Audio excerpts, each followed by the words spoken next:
কিচ্ছুটা চাই না ঠাকুর, শুধু তেনার জীবন কালা ভিক্ষে দাও ঠাকুর। তিনি যেন দীর্ঘকাল সুস্থ শরীরে বেঁচে থাকেন ঠাকুর। তার জন্যে যা যা করার আমি করব। তেনার যদি আরেকবার পেয়ে দিলে তিনি দীর্ঘ জীবন লাভ করেন, তবে যে করে হোক আমি তেনার দ্বিতীয় পেয়ে দেব। কিন্তু ঠাকুর তুমি দেখো তেনার যেন কোনো ক্ষতি না হয় ঠাকুর। রক্ষে করো তেনাকে, রক্ষে করো। এসো বাবা এসো, তোমাদের অপেক্ষাতেই ছিলাম।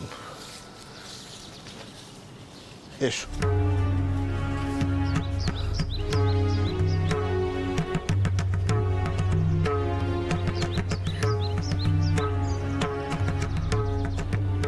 কল্যাণ হোক।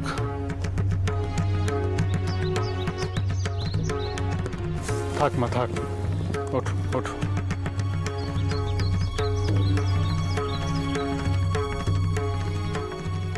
এ তুমি বড় অন্যায় কাজ করেছো মা। দেখো মা, তোমার নিজের শ্বশুর ঠাকুর জীবিত নন বটে, তবে আমি আর আটামশাই যদুকে নিজের সন্তানের মতোই দেখি। এই যে তুমি কাউকে কিছু না বলে রাতের অন্ধকারে এখানে চলে এসেছো, এ বড়ই অনুচিত কাজ। পথে ঘাটে কত রকম বিপদ আপদ হতে পারত। একলা একটা মেয়ের ভাবে চলাফেরা করা কি উচিত? কলকাতায় মা খুড়ি মা কেউ নেই। তারা যদি বাড়ি ফিরে জিজ্ঞাসা করতে তাদের তাদের নাথ বউ কোথায়, কি উত্তর দিতাম আমরা? আমাদের দিকটা একবার ভেবে দেখলে না তুমি?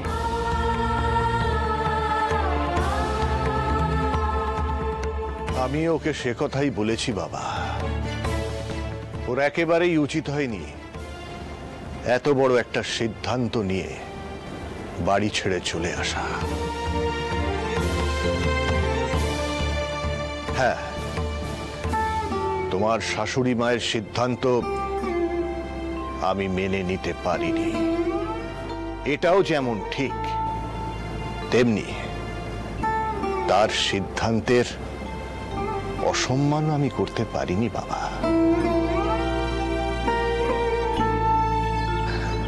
যাকে যা হওয়ার তো হয়ে গেছে। বাবা মধুর, তুমি একটু এদিকে শোনো।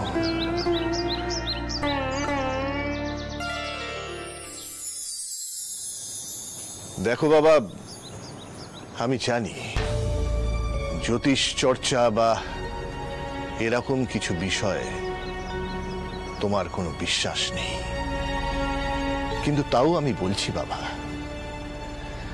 আমি যে বিচার করিয়েছি তার মধ্যে কোনো ভুল নেই। তাছাড়া যদুর বউ নিজেও চাইছে আমার কাছে থেকে সাধন ভজন করতে।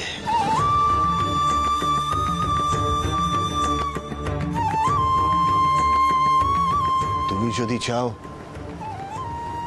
আমি তাহলে ওকে আমার সঙ্গে কাশীতে নিয়ে যেতে পারি। অবশ্য এ বিষয়ে আমি ওকে কিছু বলিনি।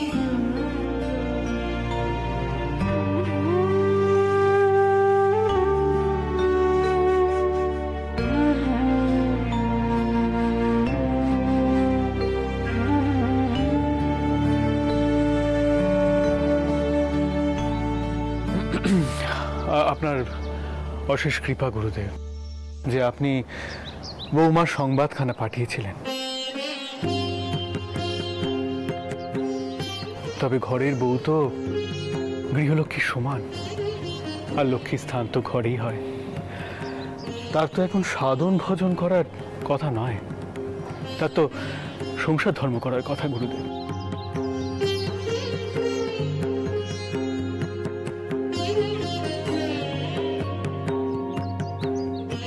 মা, যাও গিয়ে তৈরি হয়ে এসো। আমি তো এমন গয়নাপত্র ছাড়া লক্ষ্মীকে বাড়ি ফিরিয়ে নিয়ে যেতে আসিনি। যাও মা, যাও। কিন্তু মেশোবাবু,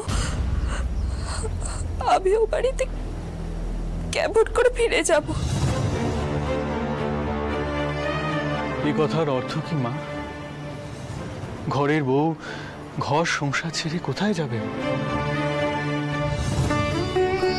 হ্যাঁ, এটা ঠিক যে তুমি একখানা ভুল করেছো এবং তার জন্য দুটো কথা শুনতে হতে পারে, কিন্তু তাই বলে তুমি সংসার ত্যাগ করবে?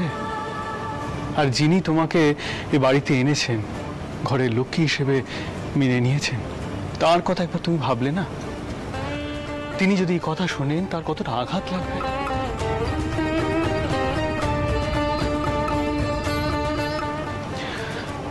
যাও মা, ভালো কথা বলছি, তাড়াতাড়ি তৈরি হয়ে এসো, যাও।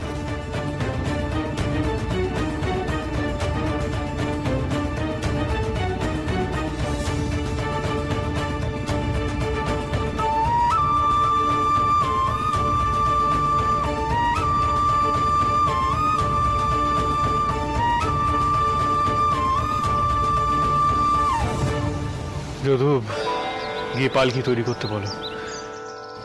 আমরা এখনই রওনা হব।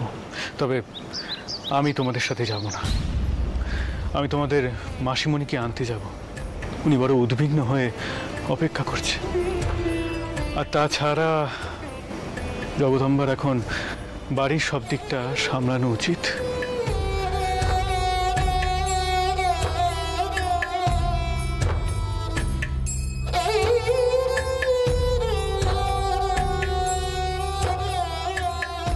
বাবা যদু, আমি বুঝতে পারছি বাবা, তোমার বড় রাগ হচ্ছে, ক্ষোভ হচ্ছে। তোমার মনে হচ্ছে বৌমা তোমায় ভরসা করতে পারছে না, কিন্তু এই খেয়ে তুমি মন থেকে দূর করো বাবা। যাও, পালকি তৈরি করতে বলো। আমি তোমায় বলছি, সব ঠিক হয়ে যাবে, সময় সব ঠিক করে দেবে বাবা।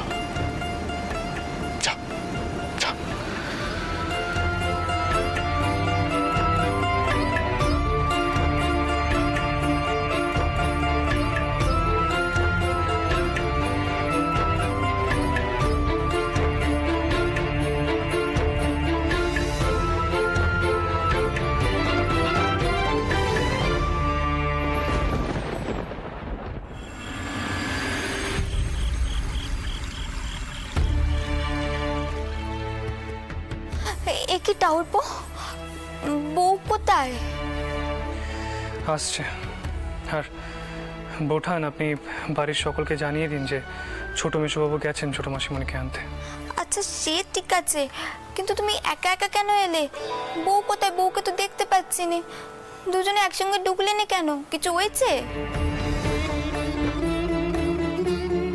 বৌঠানের আগেও তো আমরা একসঙ্গেই গৃহপ্রবেশ করেছিলাম, কোনো লাভ হয়েছে কি তাতে? গোপাল আসছে পালকি নিয়ে, আপনারা বউকে ঘরে নিয়ে যান, আমি আসছি। টাউরপো, টাউরপো, ও টাউরপো, টাউরজি, একটিবার তুমি ভেতরে যাও। ভেতরে গিয়ে দেখো তোমার যদু দাদা কোথায় গেল। যাও। আচ্ছা, তুমি শাকটা ধরো বৌঠান, আমি দেখে আসছি। এসো এসো এসো এসো, এই পালকি এখানে রাখো।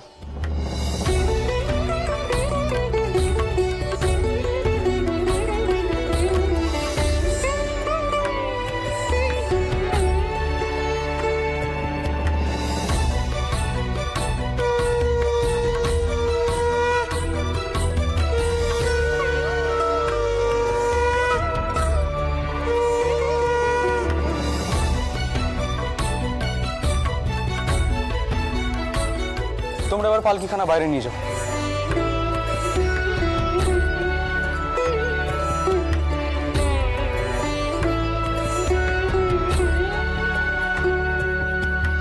বৌঠান, যদু দাদা কোথায়? যদু চাউরপো তো ভেতরে গেল।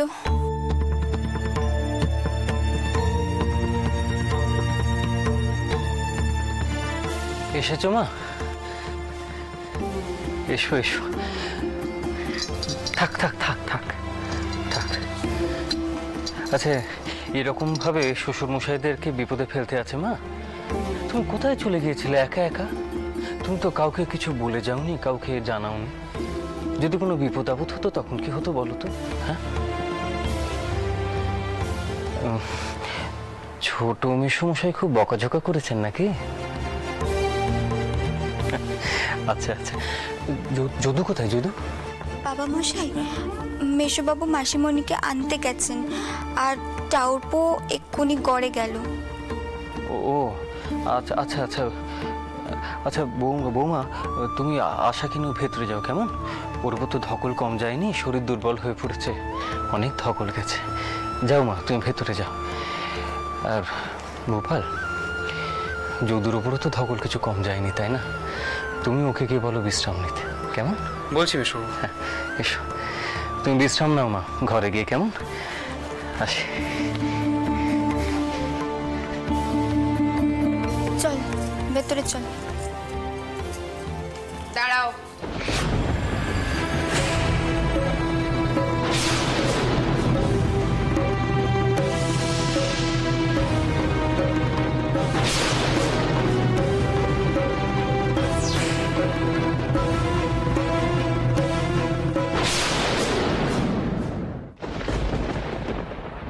পীরে যখন আসবে তখন না বলে কয়ে গিয়েছিলে কেন বাচ্চা?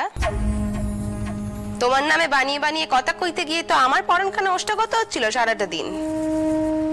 শোনো, তোমাকে একটা কথা আমি স্পষ্ট করে কয়ে দিচ্ছি, মা যখন নিজে থেকে তোমাকে এই বাড়িতে টাই দিয়েছে তখন এমন কিছু করো না যাতে আমাদের পরাণ ওষ্ঠাগত হয় বা এ বাড়ির মান সম্মান যায়। আমাদের কালে হলে তো শাওরিরা আমাদের চৌকাঠি পেরোতে দিতেন না, কিন্তু তোমার শৌর ঠাকুররা তো তোমাকে অশেষ দয়া করেছেন, তাই তেনারা আমার কোনো কথাই কানে তুললেন না, তুমি এই বাড়িতে আবার ফিরতে পারলে।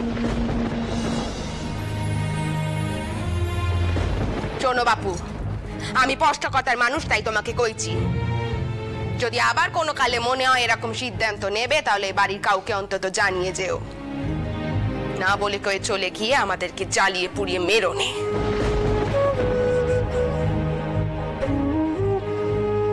থাক বাচ্চা থাক। অন্যায় করেছিল, ক্ষমা চাইছি।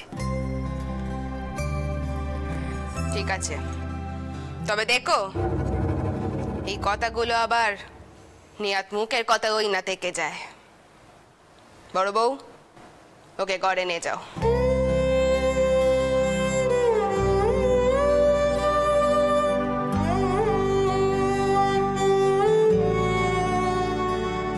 এখন তোকে এরকম দু চার কথা শুনতে হবেই, আর শুনবি নেই বা কেন? দোস্ত কিছু কম করিস নি। তা বলি হ্যাঁ রে, স্বামী কিছু কইল? সে যে তেতে আছে দেখলুম, মাপ চেয়েছিস তার কাছে? তিনি গোটা পথে একটা কথাও কইলেন না, সারাক্ষণ পালকি থেকে দূরে দূরে ছিলেন। আমি ক্ষমা চাইব কি করে কও তো? ঠিক ধরেছি, তারপর খুব রাগ, একবার রেগে গেলে ঘুম মেরে বসে থাকে। এবার কিন্তু তোকে অনেক সাধ্য সাধনা করতে হবে, এই কই দিলুম। বৌঠান, বৌঠান,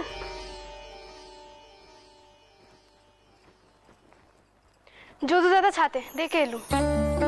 তবে আর কি, তোর ঘরে গিয়ে কোনো কাজ নেই, যা তুইও যাতেই যা। তারপর খুব ক্লান্ত, তাকে নে ঘরে ঢোক, আর তারপর কিছু নাগে কিনা দেখে নিস, তুই যা।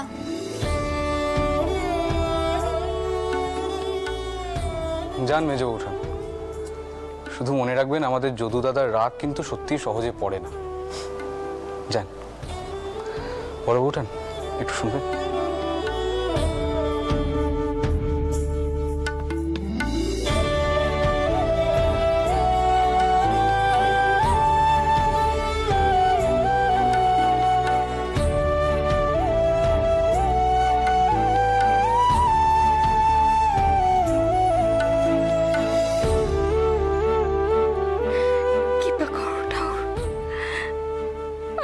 তেনার রাগ ভাঙাতে পারি।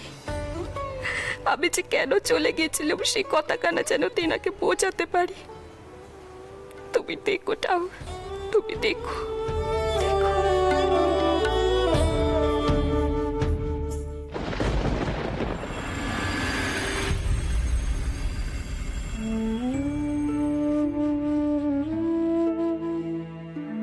সরজু, এই পেশাদখানা তোরঙ্গে তোল দেখি রেখে দে। চাউর মশাই যদুর নামে পুজো দিয়েছে আর একখানা মাদুলিও তৈরি করেছেন, তিনি তা নিয়ে আসছে। বলি ও বাচ্চা, তুমি এখন যাও কেমন?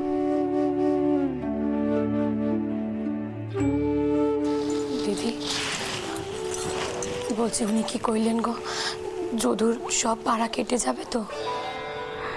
করেছেন তো, আগে তাবিজখানা নিয়ে আসুন, তারপর দেখি, তারপর না হয় জানবো ধারণের নিয়ম কানুনগুলো। ও সরোজ শোন, আমি কিন্তু যাওয়ার সব বন্দোবস্ত করে ফেলেছি। হ্যাঁ, কাল সকালের মধ্যেই আমরা কলকাতায় পৌঁছে যাব। যত তাড়াতাড়ি সম্ভব যদুকে এই পেশাদ আর তাবিজখানা দিতে হবে। সরোজ, তোর চোখে জল কেন? কাঁদছিস কেন তুই? দিদি, আশা যখন অনেক ছোট ছিল সেই তখন তুমি ওর দায়িত্ব আমাকে দিয়েছিলে। তখন থেকে ওকে আমি যদুর বউ হিসেবে গড়ে পিটে নিয়েছিল। মেয়েটা যে যদুকে ছাড়া আর কাউকে চেনে নি গো। আমি তো হুগলি বাড়িতে উঠে এসেছিলাম যাতে ওরা কাছে পিঠে না থাকতে পারে।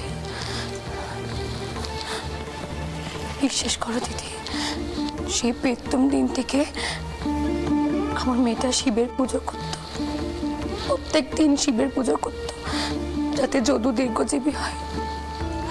আর তার কপালে কিনা সরজু, যে যার কপাল নিয়ে আসে, কপাল নিয়ে আক্ষেপ করে কোনো নাম নেই রে। কপালের সাথে সব সময় আমাদের যুদ্ধ করতে হয়। আমি বেশ বুঝেছি তিনি চলে যাওয়ার পর থেকে।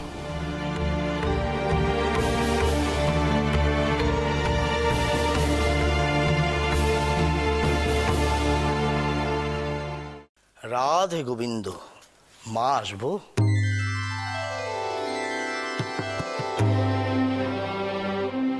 আসুন চাউর মশাই, আসুন। রাধে গোবিন্দ, রাধে গোবিন্দ। রাধা গোবিন্দর পায়ে ঠেকিয়ে এই মাদুলি আমি নিয়ে এসেছি।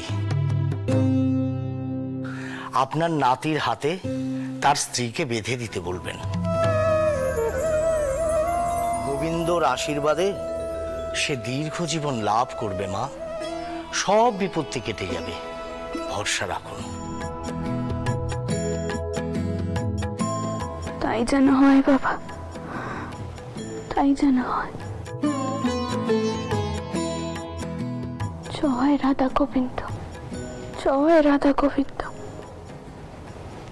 আমার যদু আর তার স্ত্রী যেন সুখী হয়।